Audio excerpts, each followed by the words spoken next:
ISIL has released what it claims is a new recording of its leader Abu Bakr al-Baghdadi. In more than 45 minutes of audio, the voice purporting to be al-Baghdadi sounds much like previous recordings attributed to ISIL's reclusive leader. DGTN's Tony Chang reports from Erbil.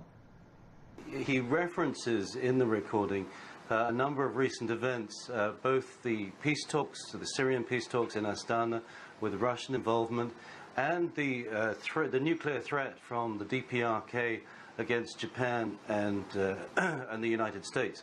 So that, I think, is leading many people and analysts to suggest that this is really quite a recent tape.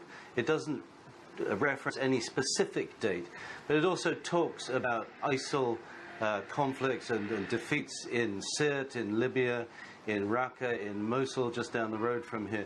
So it does appear to be very current. Baghdadi talks about the hardships endured by the ISIL fighters and says they must persevere. He also talks about taking the fight beyond Syria and Iraq into Western Europe, and says that his fighters must have faith, they must endure these hardships and go on. ISIL has had some pretty serious setbacks in the last 12 months. They have been pushed out of Mosul, pushed out of Tal Afar in Iraq. There are currently offensives underway in Hawija.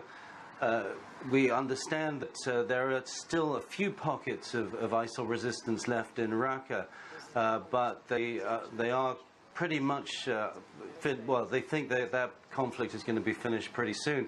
But the timing of this tape is also very interesting, given the united forces that we saw 12 months ago moving against ISIL in Mosul, particularly from here in Iraqi Kurdistan. In the last couple of days, we've seen those forces splintering. We understand that there have been conflicts with the Iraqi security services on the Hawija forefront.